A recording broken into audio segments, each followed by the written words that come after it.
We've all seen the tantalizing headline weights of SL e-bikes, but how much do they actually weigh? Well, we've got 8 lightweight e-bikes on test with 5 different motor systems, 6 different battery capacities, and a mix of 29-inch and MX wheels. But before we reveal their true weights, we've got some housekeeping to take care of. Because if you want to compare apples with apples, you've got to fit the exact same tires to all of the bikes and measure the exact amount of sealant that goes inside each tire. I want to be 100% transparent here. Continental's come on board as a sponsor for this test, so we fitted Cryptotal tires front and rear to level the playing field both on the scale and on the trail. So let's get straight into it. The tires are all fitted to the bikes. All I need now is a work stand and a scale. First up, Heckler SL. Santa Cruz builds this bike as an e-bike version of the Bronson. With MX wheels and 150mm travel, it's definitely got the party vibe. But thanks to the Fazua Ride 60 motor and 430 watt-hour battery, it can also go the distance. It's very much the bike to beat in this test, but how does it perform on the scales? 19.78 kilos, 1 down, 7 to go. It's no secret that Whyte's e-bikes are pretty porky, so the Whyte ELyte 150 was designed to address that. Designed around a Bosch SX motor and a 400 watt-hour battery, this 29er carbon frame can also take a 250 watt-hour range extender low down in the frame so as not to upset the handling. But I'll be very upset if this bike isn't under 20 kilos. Ooh, 19.92 kilos, just under 20 and just a little bit heavier than the Santa Cruz Heckler SL. Now how about this for a curveball? The Cannondale Moterra SL uses a Shimano EP801 motor and a high-density 600 watt-hour battery to make it essentially a full-powered lightweight e-bike. But there's a twist. Cannondale uses its flex pivot suspension, first designed for the Scalpel XC bike, to reduce complexity and weight. Now for the moment of truth. 20.44 kilos. That's impressive given the 600 watt-hour battery. The second of 3 Bosch SX equipped bikes in this test is the Norco Fluid VLT.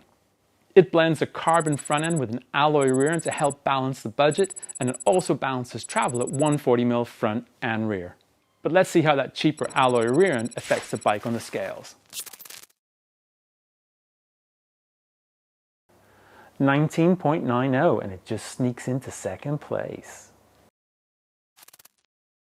Now, I think this bike is going to knock the Santa Cruz off the top spot, because even though the Gen 2 Levo SL now has 50 Nm of torque, it retains the lighter 320 watt-hour battery from the original.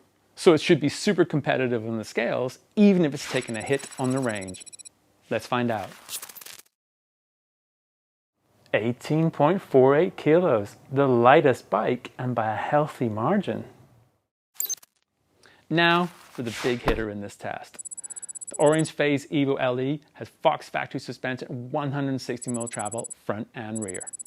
It's the only bike on test with a full aluminium frame and also gets a small safe storage compartment tucked in just above the 400 watt-hour battery.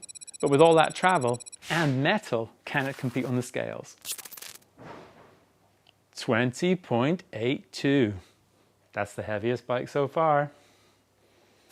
With the lightweight, compact and silent running TQ motor, the Trek Fuel EXe really is a stealth SL e-bike, and in fact the only real giveaway to the assistance is the top tube mounted display. But given the TQ motor's distinct lack of power and the relatively small 360 watt-hour removable battery, we're expecting more impressive numbers on the scales. 19.66. Think that puts it into second position. The new Orbea Rise LT pumps out 150mm of travel, and because the carbon frame is designed around a Shimano EP801 motor, it can also pump out 85 Nm of torque and 600 watts peak power. Not only do you have the choice of travel options, you can choose between a 420 watt-hour battery that we have here or a heavier 630 watt-hour battery for increased range. But can it knock the Levo SL off the top spot? Ooh, 19.58, straight into second position. So we've weighed all the bikes and we've reshuffled the order. So let's run through them heaviest to lightest. First up, we've got the orange Phase EVO at 20.82 kilos. But remember, this bike's got 160mm travel and it's got a full aluminium frame. Next, we've got the Cannondale Moterra SL. This bike's got a 600 watt-hour battery in the down tube, so the 20.44 kilo weight is still really impressive. The third heaviest bike in test is the Whyte ELyte 150. And while 19.92 kilos doesn't sound crazy light, it's a whole lot lighter than their full-powered e-bikes. Next bike is the Norco Fluid VLT.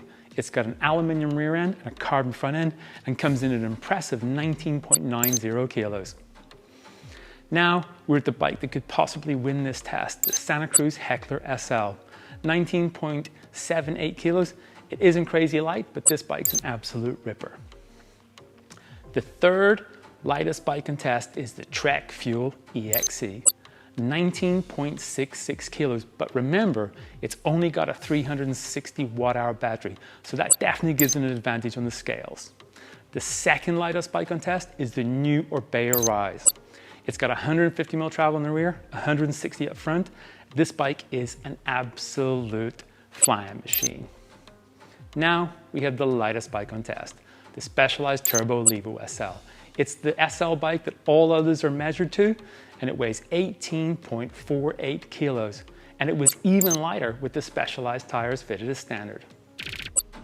So that rounds up our SL e-bike weigh-in, but those are just numbers on a scale and don't really reflect how any of these bikes are going to ride. So make sure you subscribe to the channel so you don't miss the full test video on all of these bikes.